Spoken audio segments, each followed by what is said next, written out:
How would you like to find the greatest way to find listings and feel great at the same time? I have nothing but respect for certain people that find listings this way. And a lot of you people are going to think it's, oh my God, that is so disgusting to get listings in that manner. And this is so undignified and blah, blah, blah. But no, it's not. And let me explain why. My name is Chris Stafford. I am a 30 plus year listing agent still working in San Francisco. I also have a great coaching program where I help experienced real estate agents really consistently fill their listing pipeline. I specifically only work with listing agents that have experience. But there's one way to get listings. That is, it should be 80% of our job, right? We should be marketing to get listings. We've all know that being a listing agent's the best thing as opposed to being a buyer's agent. We should be spending, I hope you know, at least 80% of our time marketing for listings so that we can fill our listing pipeline. But there's one way that you should get listings that sounds undignified, but it's not. And that is to work nonprofits. And hear me out.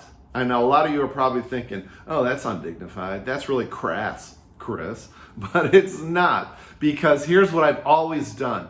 If you get yourself on a board of a nonprofit organization in your city, or you get yourself in a committee of the board, so you start volunteering at your kid's school, for instance, or volunteering for a health organization. This is something that you can really do two things. One, you can help an amazing organization better themselves. Okay, so that's the number one reason that you're doing it, right? You really want to give back to your community and you want to help that organization.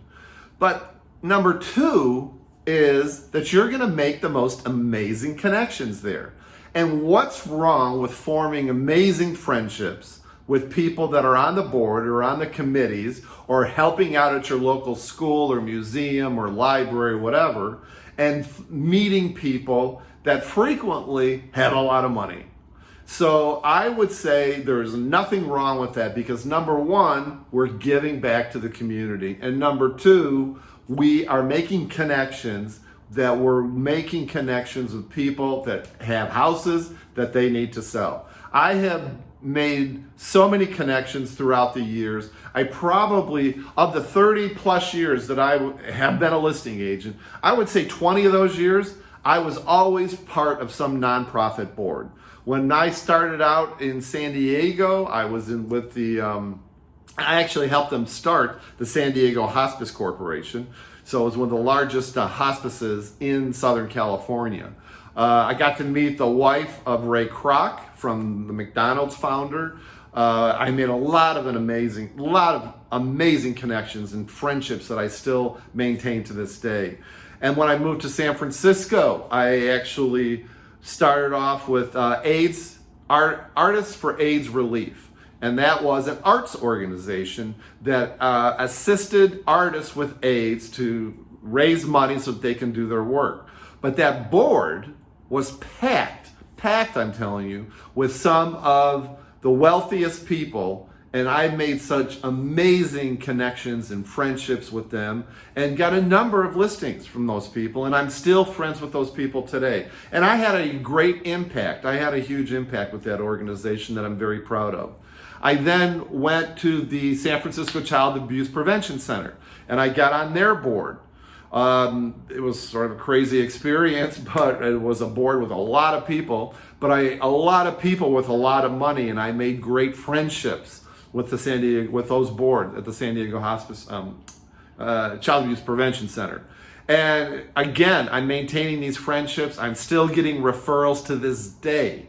And it was just an amazing source of listings. All right.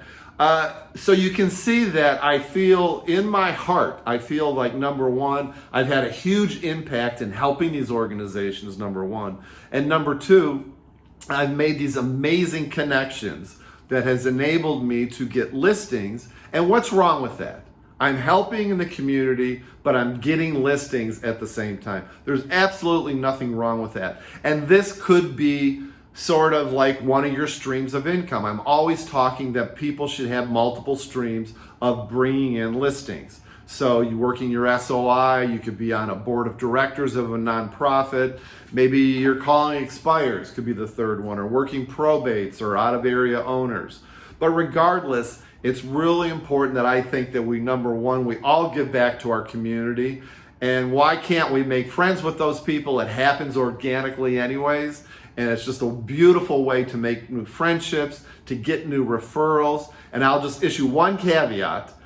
When you're working with nonprofits and when you're working with board of directors and committees. And that one caveat is you definitely want to make sure you're judicious with your time. Because for those of you who have spent any time with nonprofit organizations, they will inch by inch get you to spend more and more time with them to help them out. You know, and it's that natural relationship that develops when you start doing great things for the organization.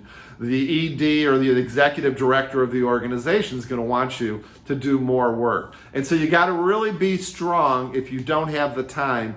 Otherwise, the next thing you know, you're spending 10, 20 hours a week at the nonprofit. And that's no bueno for your particular business. So you got to be really careful. So that's my big caveat, is just don't get sucked in. Make sure you're only spending the amount of time, donating the amount of time that you can to help that organization out. But again, there's nothing wrong, absolutely at all, with going to give back to your community, make strong connections and friendships, and get referrals in the process. Let me know. Hit me in the comments below and let me know what organizations you're a part of.